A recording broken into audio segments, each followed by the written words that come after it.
What's going on, guys? I hope you're well and welcome back to episode 4 of Supercoach Scouting with Scopes. And today we've got two players that I guess they're definitely premiums, but they're floating under the radar a little bit. And I'm just going to give you some pros and cons as to why you may or may not want to pick these two players. And they are Andrew Brayshaw and Caleb Serong, the premium midfielders of the Fremantle Dockers.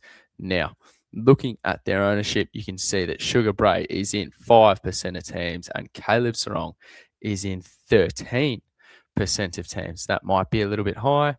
That might be a little bit low. It all comes down to what you think. Clearly, let's get straight on into it. Caleb Serong, he averaged 105.7 in 2025, which was a huge 10-point drop-off from 2024.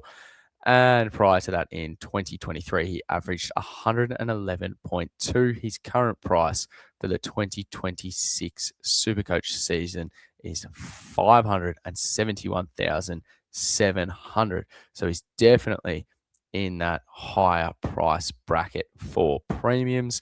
Not the highest, but definitely not something that you're going to laugh at. He averaged 110 from 14 games in 2025 when having more than 80% of CBAs, which is above what he's priced at.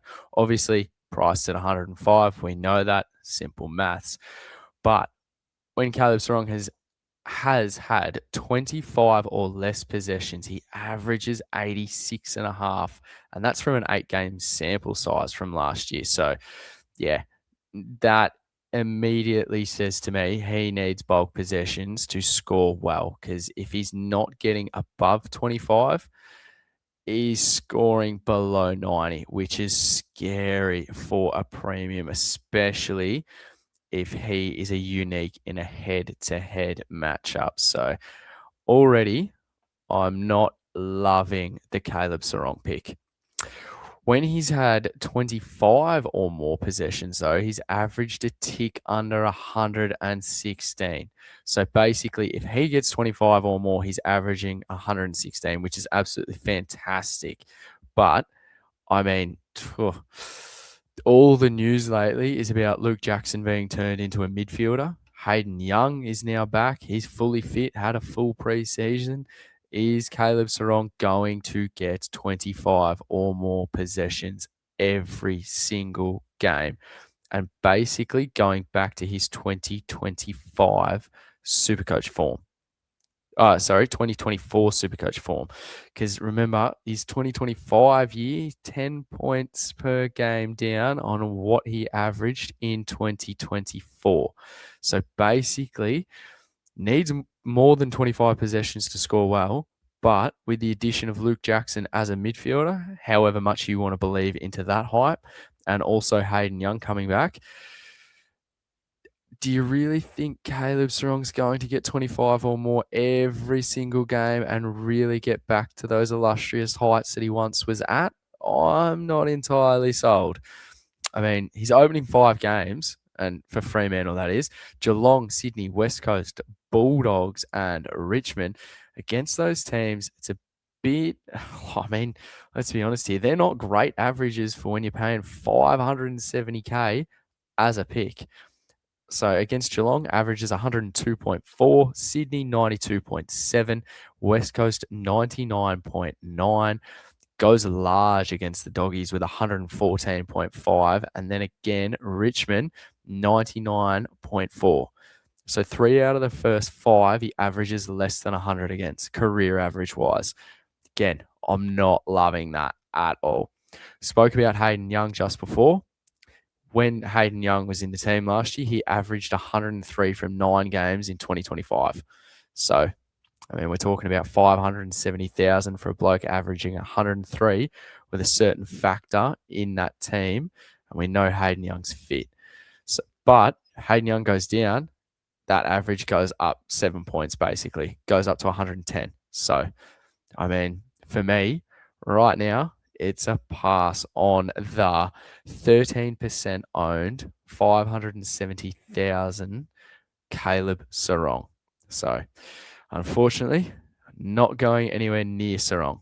Up next, we got Andy Brayshaw. Now, he was he was insane last year, but did begin to fall off. And I know that personally because I bought him right when that fall off started to happen. So, in 2025, he averaged 113.9, so basically 114. 2024 averaged 110, thereabouts.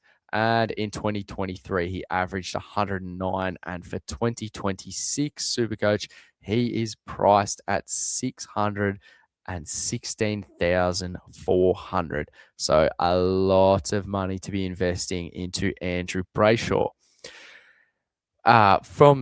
He averaged 121.3 from 10 games in 2025 when having 80% or more CBAs, which is obviously higher than what he's priced at. That's 9 more points than what he's priced at. So, 8 if we're doing quick maths. But again, it's that possession threshold. When he has less than 25 possessions, he averages 99.2 points per game, and that's from 11 game sample size.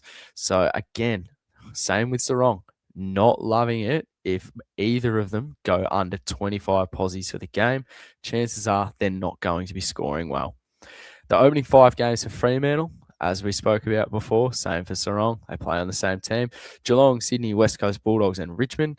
Against these teams, Brayshaw averages 104, not amazing. 99.2, even worse. And then again, even worse with 95.8 against West Coast, 88.5 against the Bulldogs, and 103 against Richmond. So, it's priced at 113, and you're seeing these numbers for the first 5 rounds. I'm not loving that. Absolutely not enticing me at all. When Brayshaw has 25 or more possessions, he averages 123.6. That's huge. So basically 124 from an 11-game sample size from last year.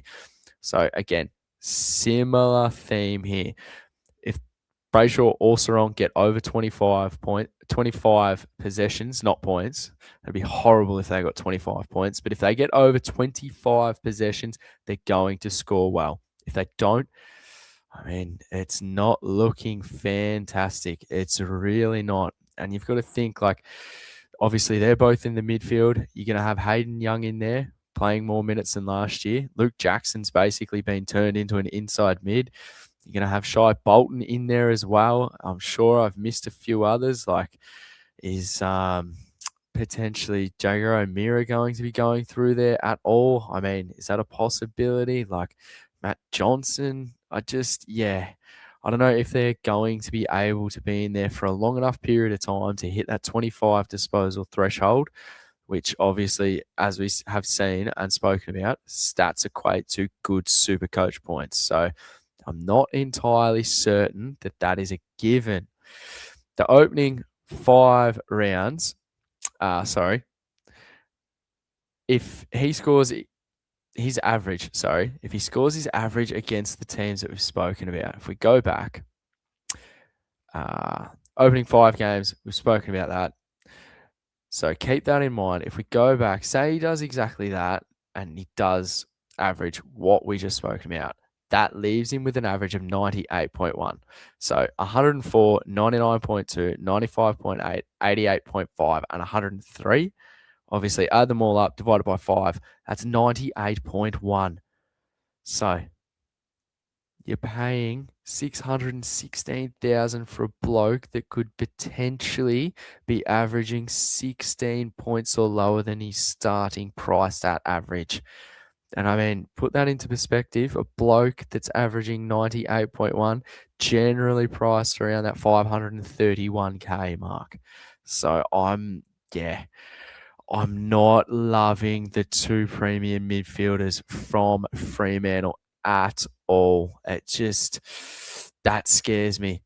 It really scares me. And looking at this, I guess basically the overall theme of it is, if Serong or Brayshaw does not get over 25 disposals for the game, you're looking at a dud premium score for someone that you're paying either 570K or 616,000. So again, That's rough, like very rough. They're also 5% owned, Brayshaw, which I think is understandable, pod territory. But looking at that, there's a reason he's 5% owned. Again, Serong, 571,000. He's 13% owned. If they're not hitting 25 possessions, I mean, people that did not start them and did not take that pod route, I mean, they're doing fantastic because realistically, you're betting each week that you have these guys in your team. I mean, 25 and over. You need that. You need that to be competitive from that point of view, to be getting your money's worth. And if they don't, if they have 23, 24, they have a stinker and it's under 20, then you're losing out big time. But guys, I hope you've enjoyed episode 4. Make sure you leave a like. Make sure you leave a comment. Let me know if you think I'm wrong. Let me know if you think I'm onto something. That was a common theme, going through all the stats for them. And I guess kind of aligning it, seeing what was going on here. Both players, Brayshaw and Serong, for what you pay for them, you need to be absolutely certain that they're going to have 25 or more disposals per game to get bang for your buck, Supercoach wise. Because if they don't, then you're already looking at unders in your head-to-head and overall score. But guys, thank you for tuning in. This has been episode 4 of Supercoach Scouting with Scopes. Make sure you leave a like. Make sure you leave a comment. And if you're not subbed, my goodness, it's about time you do. So thank you and enjoy.